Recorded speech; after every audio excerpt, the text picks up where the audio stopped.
Hey there, friends. Welcome to another opportunity to shut the door, close your office door, turn off your phone, do not disturb.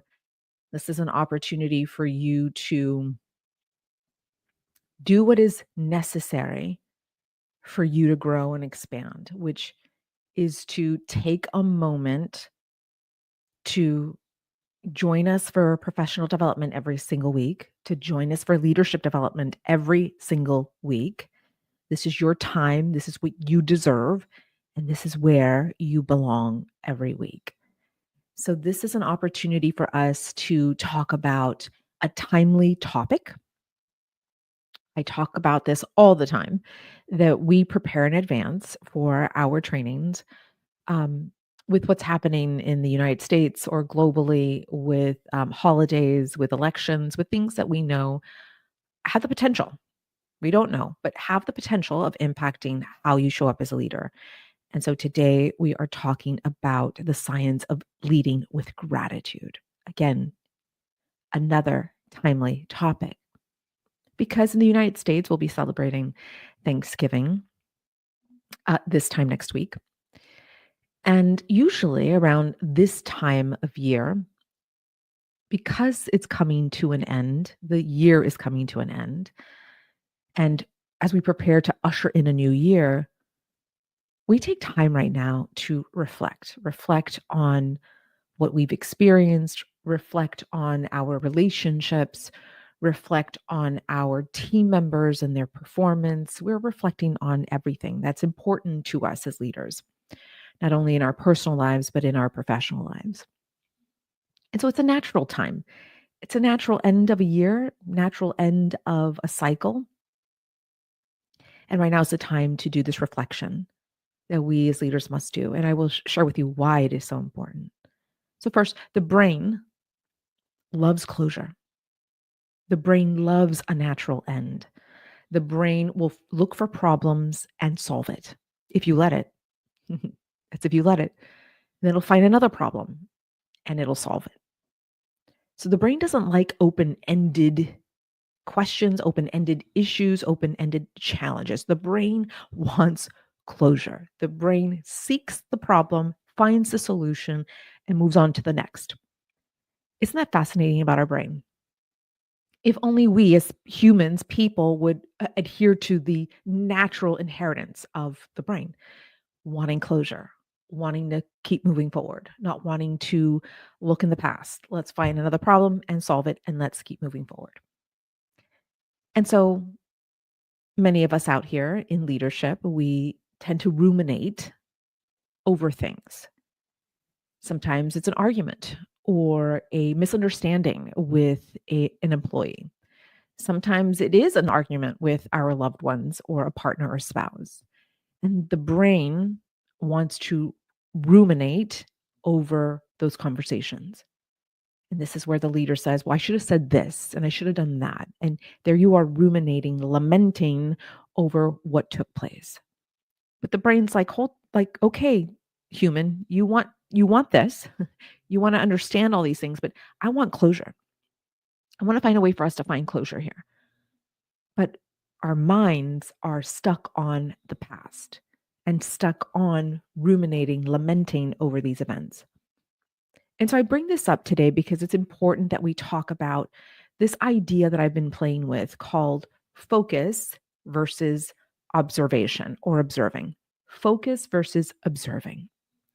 So we as leaders observe what is the reality of things and people and circumstances, the facts, the statistics, what's reality.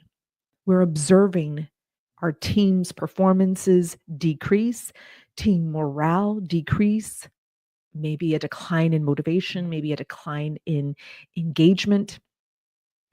And here we are observing reality.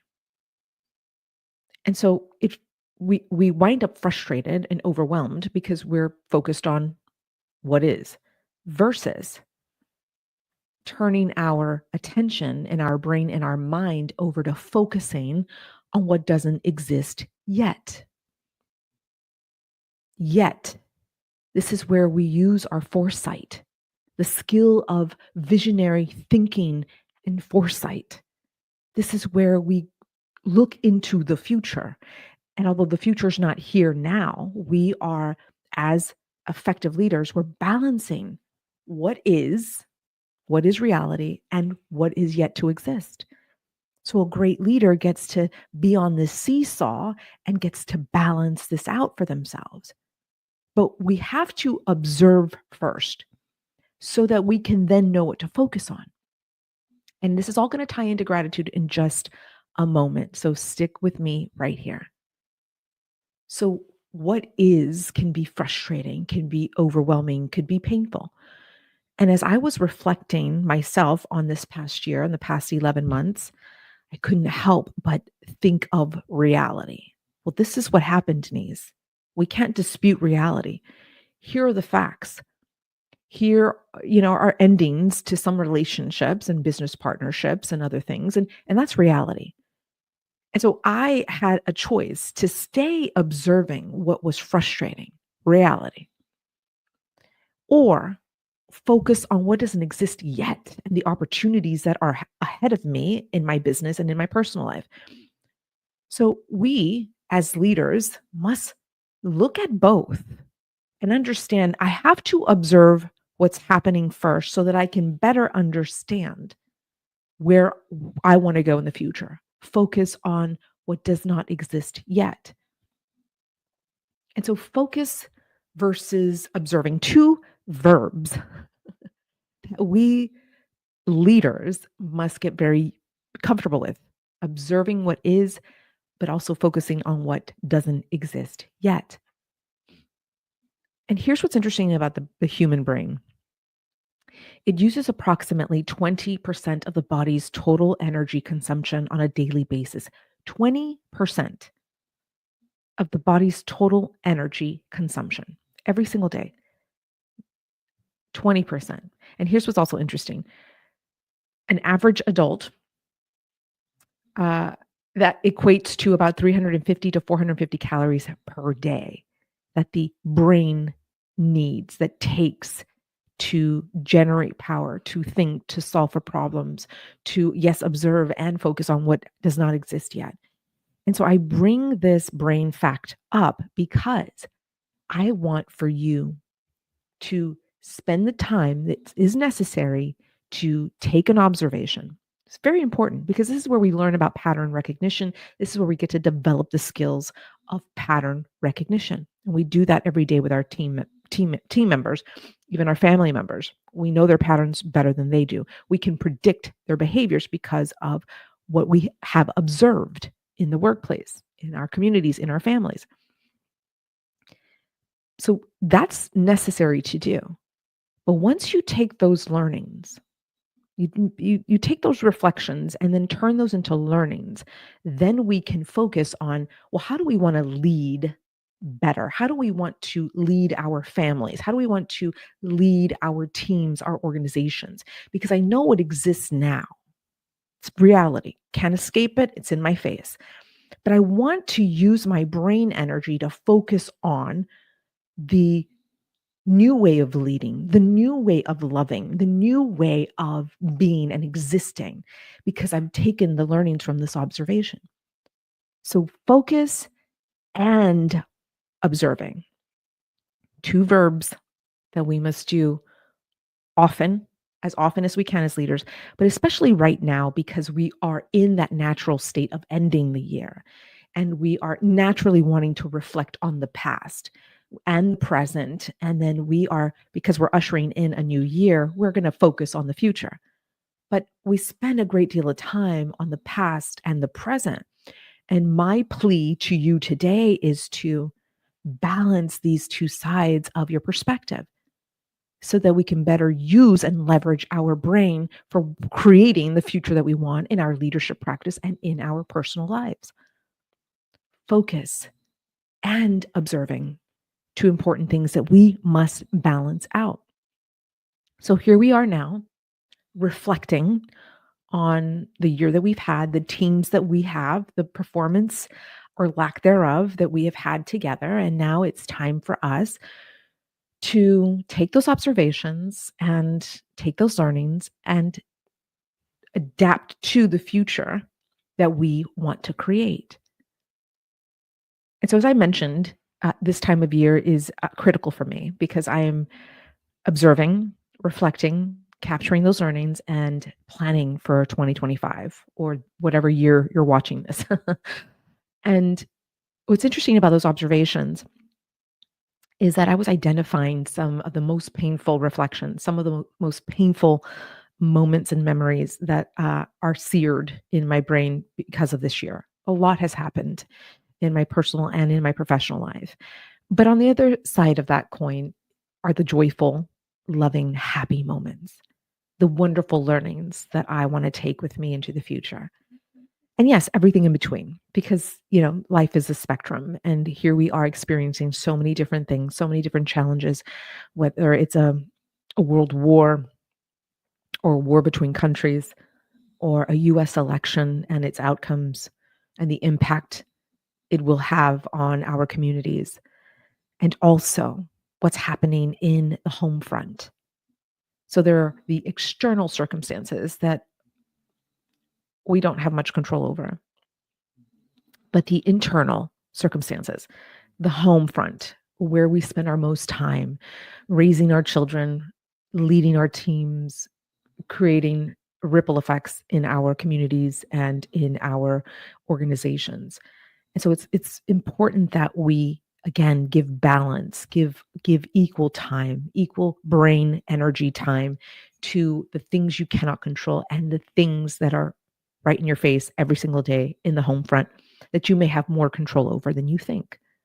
And so as I was reflecting for myself, I took those learnings about myself, good, bad, or indifferent, learnings about others, good, bad, or indifferent.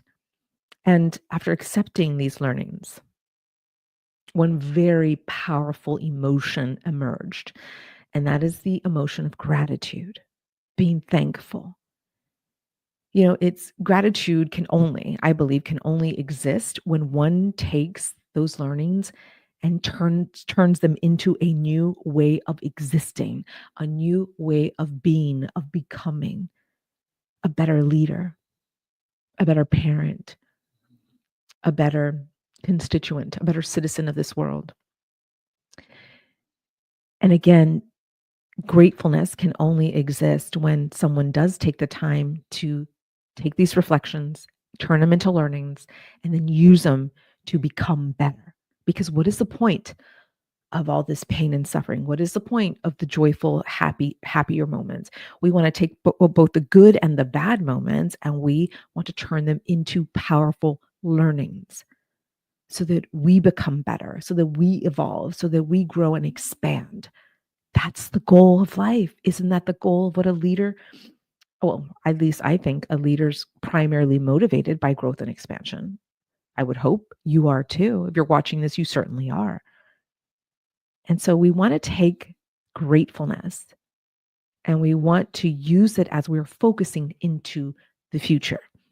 Yes, gratitude for the observations we're making, the learnings we're taking from reality, from what is.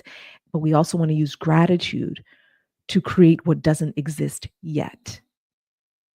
So focus and observing, two important actions that we must take, and especially right now, this time of year for all of us. And so this brings me to the science of leading with gratitude. Something that's come up a lot lately is my leadership clients finding time for daily or weekly, even gratitude moments. It's hard when they are very busy. It is hard when they're the breadwinners. It is hard when they're not only pursuing leadership excellence, but they're pursuing growth and development opportunities. These leaders that are in my private stewardship are exceptional humans. They have strong purpose. They know who they are. They have spent a great deal of time observing and focusing on what they do want. And something that's come up is I have forgotten how to show gratitude because I am so busy and the team is so busy. And, there's just a lot of performance measurements we have yet to meet. It's almost the end of the fiscal year. And I, as a leader, am having a difficult time finding moments of gratitude.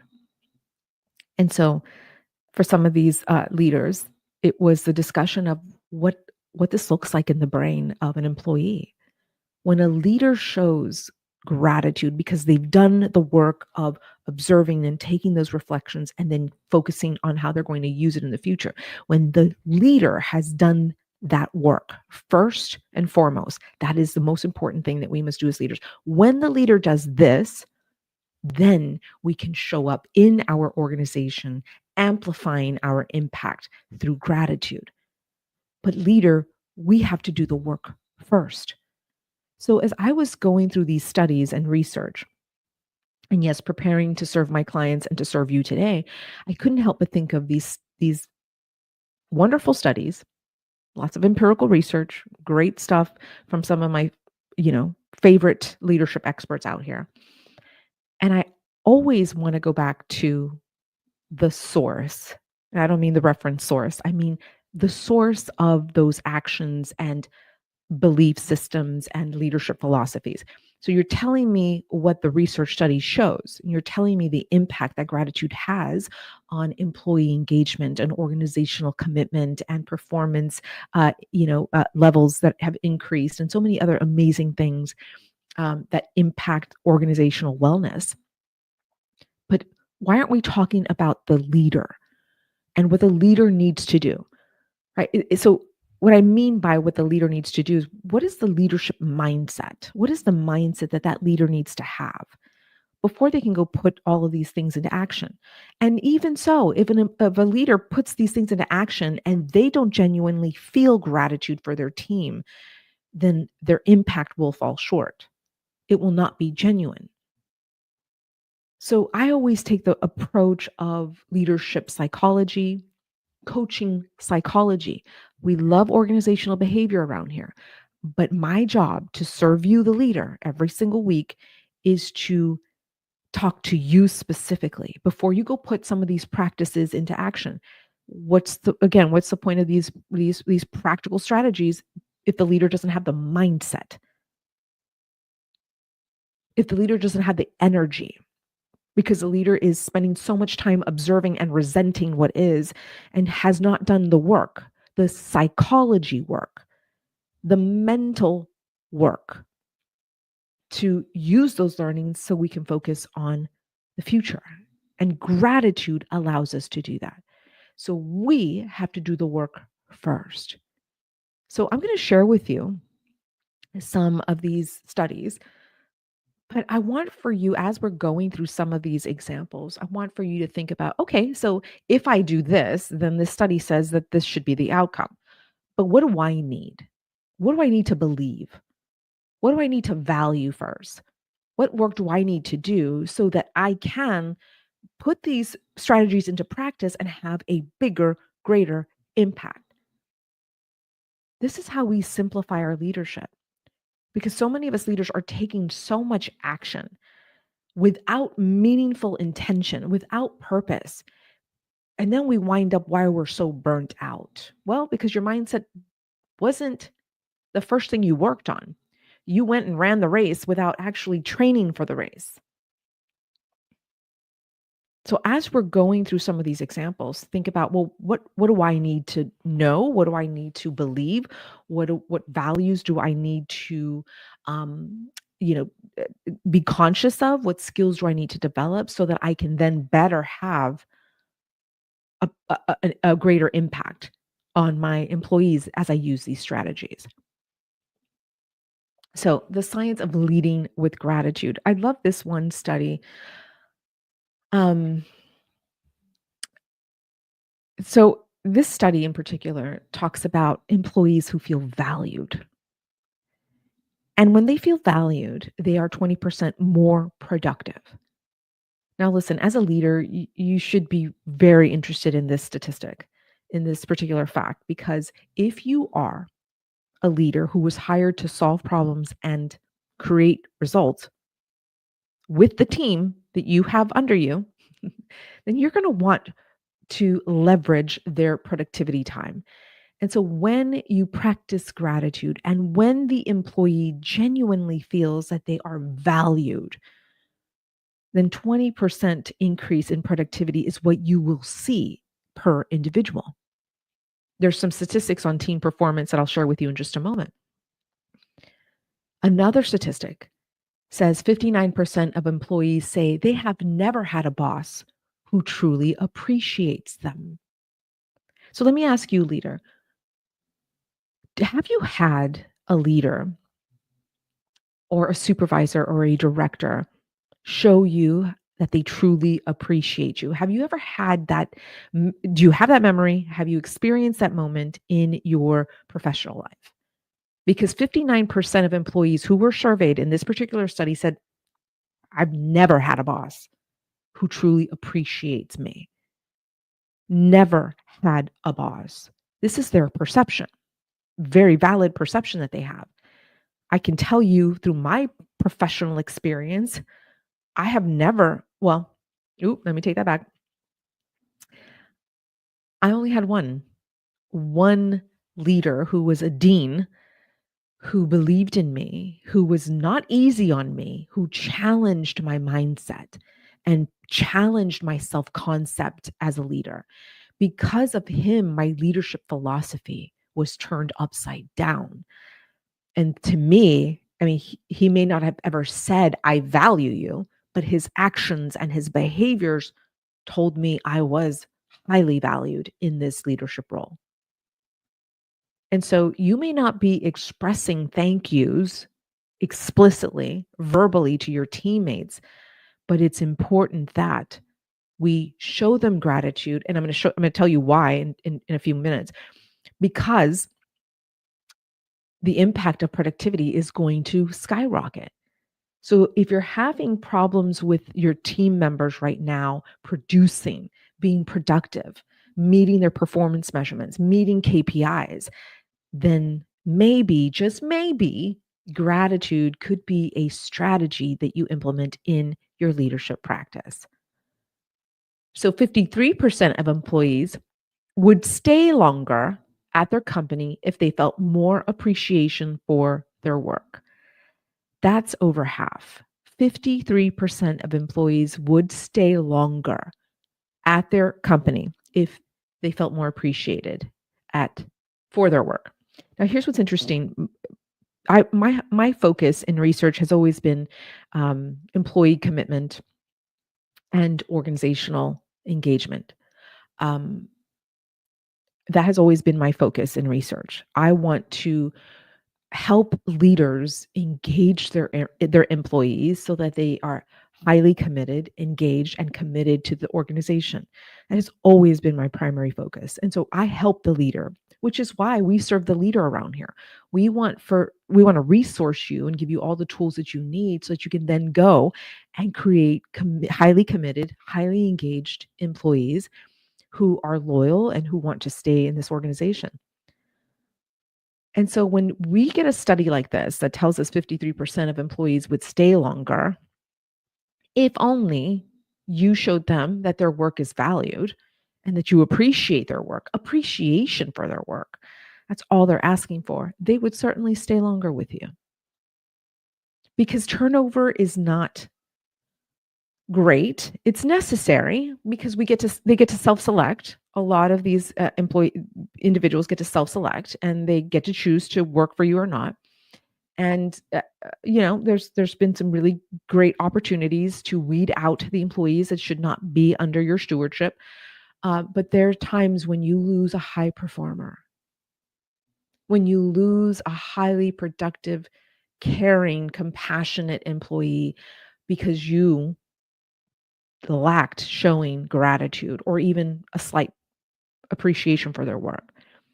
Those are the ones that hurt us the most because those are the ones that will take 2 to 3 people to replace their productivity. And so let's start thinking about, if these statistics are true, then what do I need to do to begin to believe that gratitude can work for me and my team? What do I need to do? What values do I need to expose in my consciousness? What leadership philosophy do I need to adhere to or adapt to so that we can have better numbers in my department, in my organization? And so these studies were taken from a Harvard Business Review article, and another one was taken from Center for Creative Leadership. So we've got a lot of really great research on or statistics on uh, the the reason for gratitude in our leadership practice. Here's another one from Wharton School of Business. 2018 study showed that grateful leaders received 50% more output from employees compared to those who didn't express appreciation. So 50% more output from employees compared to those who didn't express appreciation. So gratitude. What do you need to believe? What do you need to feel? What do you need to observe and focus on to show gratitude in the workplace? So we have some other really strong data to support the science behind gratitude in your leadership practice. Um, Here is another study, and then we're going to go into some of the neuroscience. Um, Researchers at the University of Washington, so a 2017 study demonstrated organizations with structured gratitude programs showed 66% increase in employee engagement. So that is something I want for all of you out here. 40% reduction in safety incidents and 27% decrease in absenteeism.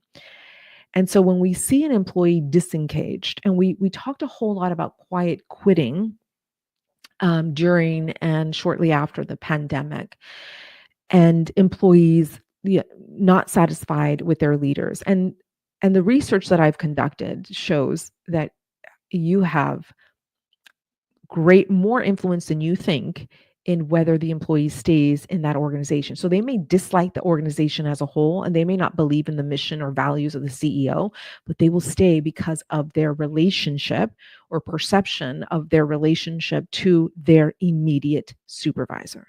That's powerful. So when we're talking about quiet quitting back in the COVID time period, we saw absenteeism skyrocket. Of course, we saw attrition, we saw terminations, we saw we saw more hostility in the workplace. We saw so many interesting behaviors from that were displayed from our workforce. And so when I read these studies and I look at the importance of gratitude, what a simple strategy that can turn into one of your greatest superpowers that will not only impact them individually, but will impact their well-being, their commitment to the organization, their productivity, their performance levels. This is what we want as leaders. And if you're not interested in doing that in your leadership practice, then my question to you is, what would you rather have? Would you rather have hostile, disgruntled, dissatisfied, resentful employees who are calling in sick, who are talking badly about you, who are sharing how they feel about you to people outside of the organization and inside the organization? Or would you rather have an employee who shows up and produces, who is content to be there, maybe not ecstatic and is so happy to be under your leadership, but they're there because they have purpose and they know that their work is highly valued? What would you rather have? I'd rather have an employee who is ready to work, who's excited to be there, who wants to give their all, who just wants to be a part of a team, who wants to be seen and heard, who wants to be valued for their contributions. That's what I want. And that's the power I have as a leader and the power that you have as a leader. That's within your control. What can I do to actually impact them through gratitude? What is it that I need to believe? What do I need to know as we're going through this training together today? What do I need to know so that I can go and put this into practice? And so the neuroscience is incredible. So strong correlations between gratitude and neuroscience and workplace wellness, the impact of organizational wellness. So we've got a lot of studies too that I have found. One in positive psychology, which was really interesting, states gratitude activates the brain's reward center, releasing dopamine and serotonin. Dopamine and serotonin. So we have our own chemical factory in our brains. Is that not fantastic? And we leaders, although we don't have a lot of control, we have a lot of influence, however, and we can influence how an employee feels under our stewardship, under our direction, under our leadership. Because if we know the brain science, we know the neuroscience, we know what's being activated in the centers of the brain and the neurochemicals that are being produced at the center of these particular parts of the brain, then why wouldn't we want to leverage that information? So we don't there's no manipulation here, there's no abuse of power. There's influence, and we influence them through our actions of gratitude, to showing them that their work is highly valued. And just a simple expression of thank you for your hard work. You've done really great this year. I've seen the growth in you. I can't wait to see what you bring in 2025. Simple words of encouragement, of appreciation will light up that brain like a Christmas tree, and the neurochemicals will come sliding into their bodies and like a roller coaster into their bodies. And serotonin and dopamine are some of the most incredible neurochemicals associated with positive emotions and improved moods. So when you express simply that you are grateful for one of your direct reports, for completing a project, for leading a project, for maybe mitigating a situation, when you've acknowledged them for their actions, what you can see is a shot of dopamine. So expressing gratitude will create a neural circuitry in their brain that releases this dopamine, because dopamine makes us feel good. Why don't we want our employees to feel good? Do we not think they're worthy enough to feel good? Shouldn't they want to feel? Shouldn't you try to influence, not control, because we can't control how they feel or think about us, but don't you want to be a catalyst for this, for happiness, for excitement, for purpose and alignment with this organization and your work in particular? Don't you want that for them? I mean, I know I want to feel good. And I think the reason why we don't focus on influencing our team members to feel good about their work and about their existence in the organization is because we don't feel good or happy about our existence in this organization. This is why this is important as we're going through this time together. What do I need to believe? What do I need to think so that I can be a better influence for my employees, so that I can support them in feeling appreciated and valued? What do I need to do? You have to do the work first. You have to do the work first. So, yeah, our employees are miserable. They are mirroring your neurons. That is a neuroscience term, and we've talked about that many times on these trainings. And that is they're reflecting your emotions, your behaviors, your moods and personalities. We spend so much time with our direct reports, they start mimicking us and our behaviors. So if the leader is resentful, bitter, unhappy, disgruntled, has quiet quit on the team, then best believe your employees are mirroring the same emotions and the same attitudes.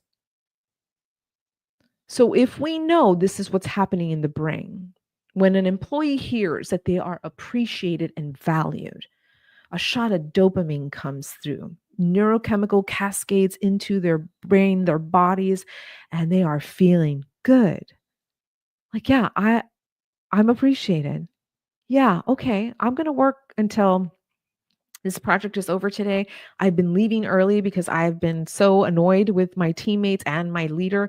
But because my leader showed me some appreciation today in a team meeting in front of others or privately in a one-on-one meeting, I'm now going to stay here a little longer, make sure the quality of work is up to the standard that she wants.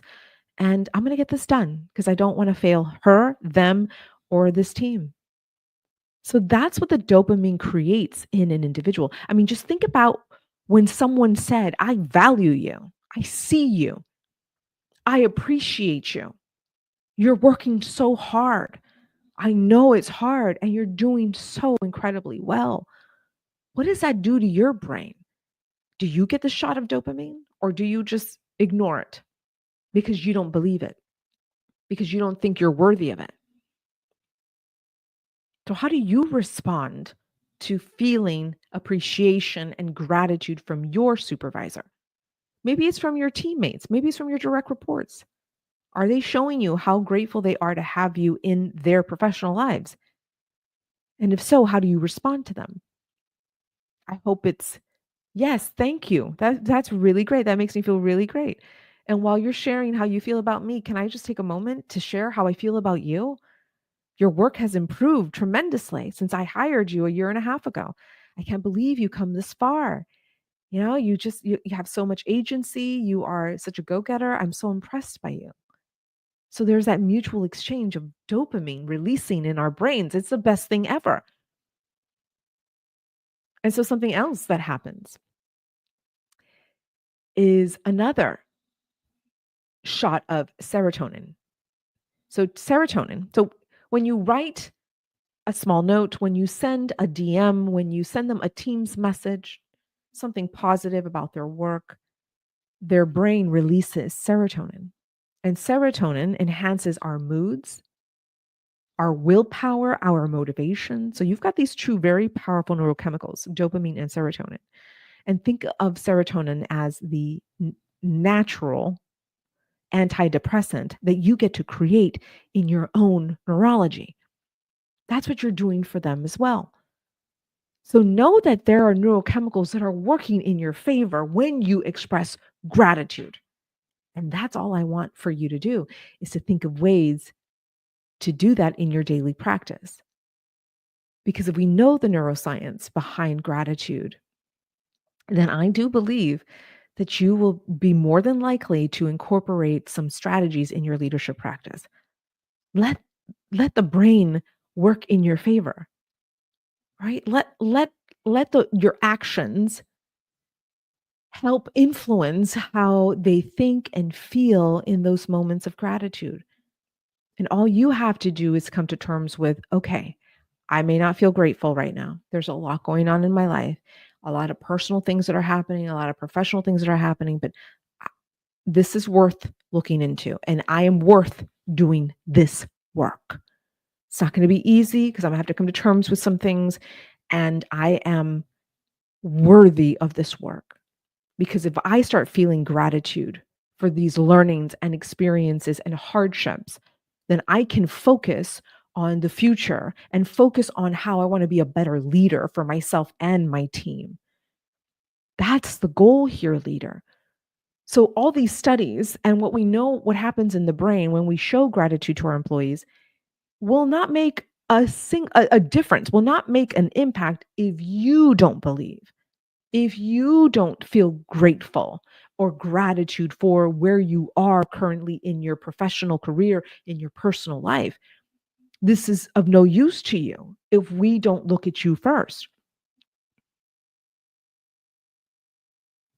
So these are important things to know. The studies are there's so many, and I was trying to pick some very specific ones regarding engagement and commitment because again that's my hyper focus in my research. And I went down a rabbit hole yet again on the research. But those are the things that you need to know. The numbers are in our favor. Gratitude, there's plenty of research that shows gratitude does impact your employees' performance levels, their commitment levels, their organizational commitment, their loyalty to the organization.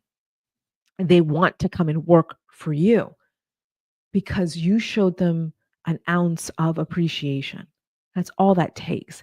Now, if you make this a routine and this becomes a regular, ritual or practice in your department, then you will see the long-term effect of gratitude. And there's plenty of research on that as well. So in 2016, in the issue of Wharton Healthcare Quarterly, they talked about gratitude. That when we activate these gratitude circuits in our brain, the stronger these neural pathways become, and the more likely your employee is going to recognize what's going right instead of what's going wrong in the workplace. And you can do the same for your brain. This is why on every one of my private coaching calls with my clients, we always begin with a win. A win. I want to know what your wins are before we talk about all these challenges. I am trying to help them train their brains to look for the gratitude, the appreciation of those hardships. Yes, when it's sunny and bright and lovely outside, we don't have a single ounce of complaint, right? Or a single ounce of resentment or regret. But when things get hard, and because we're leaders, more than likely there are lots of challenges. We then forget that there's the good in those learnings. And this is why I started our conversation with observing what is and taking those learnings and then using them to focus on what does not exist yet, because that's the gratitude that is going to fuel our actions to create the future that we want in our leadership practice and in our personal lives. So this is why when I meet with my clients, the first thing out of their mouths is, I have a list of lots of wins. So the brain is now looking for those celebrations, because we're going to have a lot of hardship. We're going to have a lot of challenges, but it is up to you to manage how you view those challenges. Are you going to take those learnings and focus on the future, on how to make it better because of the learnings you're taking from these hardships? Or are you going to wallow and stay in the observation? No. Leaders evolve, we grow, we progress. You can't stay the same. Now, listen, leadership is a dynamic field of study, which requires leaders to be dynamic, to evolve. That's what dynamics means. We're not static, we're not stagnant, we're not stuck. We take those observations, we turn them into learnings, we move into the future and focus on what it is we want to create because of those learnings. Make that pain be for a reason. Make the hardships, the challenges be for a reason. Don't let them go in vain. Don't let them be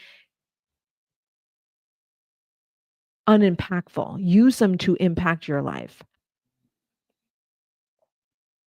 And so, something that we can do as leaders, and this leads me now into some practical gratitude strategies, because sure, the neuroscience is there. Sure, there's plenty of studies on gratitude. Yep, all the science is there.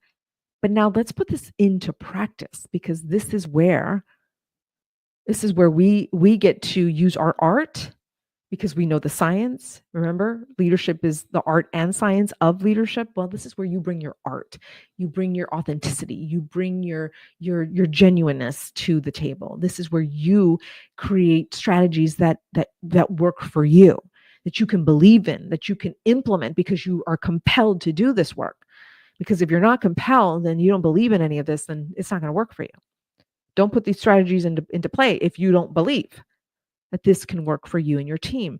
And the gratitude has to be genuine. This is why this work is important. So, like I do with my team, we and my private clients, we start with wins. Tell me something exciting. Get me excited. And that's what I always say, please, I want to get excited with you. Will you tell me what win you had today or this week? Share with me, compel me. I want to live in your shoes for just a moment. Not when it's,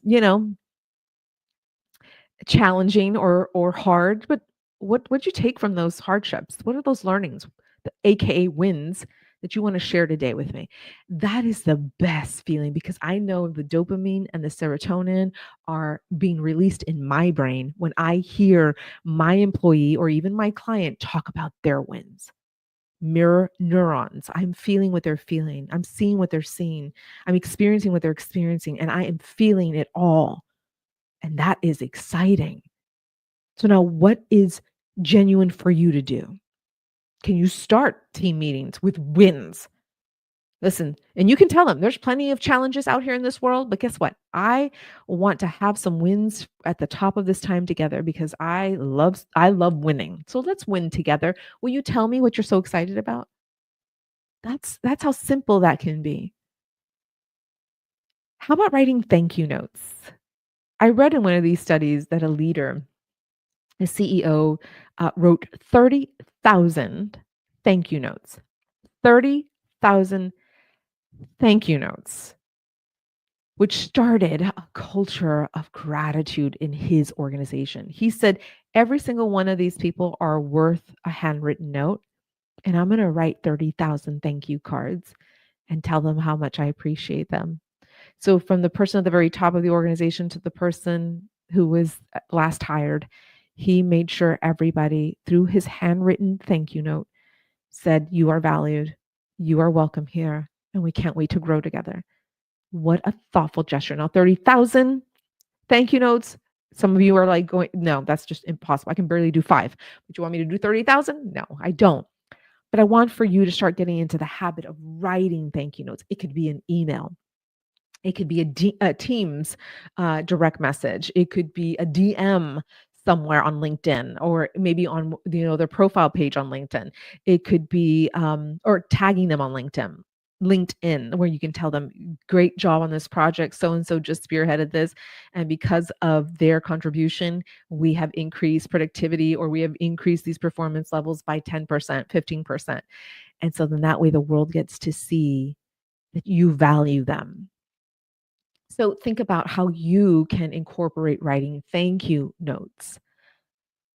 How about implementing a gratitude Friday ritual? A gratitude Friday ritual. So I think that could look like, Friday morning email to the team asking for everyone to share something that they're grateful for. And it could be something in their personal lives, something in their professional lives, or you can keep it just in the professional context. But it's nice for them to know that you do care about their well-being inside and outside of the organization. And so a simple email chain can begin Friday mornings. And so I think that would be a great start to personalizing your gratitude strategies. Now, what else could you incorporate? What feels right for you? What feels in alignment for you? For me, it's always starting my meetings with, what win am I celebrating you with? Because I'm in with you. So tell me what's good. What's good? And that's where we're not only getting the impact from the dopamine and serotonin release from their words, from their storytelling, from how they're expressing their gratitude, right? Because we're feeling that alongside them. But we're also training each other to focus, not spend time on the observation, although this is very important to do, but we're not going to spend all of our brain energy here. We want to use these learnings that we've observed so that we can focus our brains to what it is that we do want to create. And gratitude is going to fuel those actions, those motivations, those inspirations. Gratitude. Who would have thought? Gratitude has so much research that backs up the impact that we have on ourselves and our teammates. Probably one of the most understated, underappreciated superpower is gratitude. So share with me in the comments some of your practical gratitude strategies that you can buy into, that you are compelled to do. Make it a ritual. Make it a ritual. And a ritual is you make a decision once, and it you never have to think about it again. It is now set on the calendar, and there's non-negotiables there. You will send that email out, maybe gratitude Friday morning email, or maybe it's every single start of every single meeting. You're asking for wins from your teammates. Now, something that I do personally that no one else gets to see, and I don't and my calendar my planner that I created for my leadership clients is sitting over here, so I don't have it within reach, but in that planner, I have daily reflections. I not only have monthly, weekly, post-month, post 90-day reflections, but every single day I get to fill in a box that I created so that I can be intentional in what I'm reflecting from my learnings of that day. And they always end with what I'm grateful for, what I appreciate the most. And by the way, I take time to appreciate my work as well. I'm not always focused outside of me. I have to focus on the goodness and the good things that I brought to the organization today, to my clients today. I have to acknowledge that so that I also start programming my neurology to find gratitude for the work that I do in this world, for the service that I provide my clients, how I serve you all on a weekly basis. I have to remind myself this is filling my heart. This is filling my purpose because I'm focused on what I want to create in this community of leaders. So make regular reflection a priority for your personal practice. Journaling is important to do. A simple few sentences, a paragraph on what you're feeling grateful for. How about some mindful appreciation work, exercises? What would that look like for you? Does that look like meditation? Does that look like prayer? Does that look like self-hypnosis? I did a self-hypnosis session this morning. I just plug in my earbuds after I pray, of course. Prayer is always first, and then I do some self-hypnosis, depending on what it is that I'm needing a little extra edge on. Yeah, like I mean, I'm leveraging my brain, my friends, every single day, and I do that with mindful appreciation exercises. And self hypnosis is one of those things that I use. And so start thinking about how you're going to express appreciation in the team, in the department, in the organization, but then also your personal practice of gratitude and appreciation is, I think, where you need to start first. So, why don't we wrap up our time together today? I just want to remind you one last thing. And I'm going to bring it right back to where we started. Observing versus focusing. Two verbs, two actions that we leaders must take. And right now is the time to reflect on these things because it's the natural, inherent end of a year. And we are spending time reflecting on what is and the learnings we're taking from what is and what we have observed because we're about to usher in a new year. And we want to focus on what we're going to bring into the new year because of these great learnings. And the fuel that brings all this together is the fuel of gratitude. So when you are taking a moment to observe what is the reality of things, which may be painful for some of us, may be hurtful for some of us, may be joyful in other circumstances, all of those learnings from those observations, that's where we spend time finding gratitude for those learnings because we then get to focus on what it is we want to create in 2025. So, dear leaders, I hope you found today's session helpful. I know you did because gratitude has plenty of research to back it up. And this is a superpower. It's a core value, it's a skill, it's a superpower for sure that is underestimated, underrated, underused. And that we can start practicing today. And so use the current of the energy of the end of the year to do this work so that you can serve yourself and, of course, serve your people. All right, leaders, thank you so very much for your time today. Drop your questions and your comments. Would love to hear from you and how you are incorporating your personal gratitude strategies. I'll see you all very soon. Take care.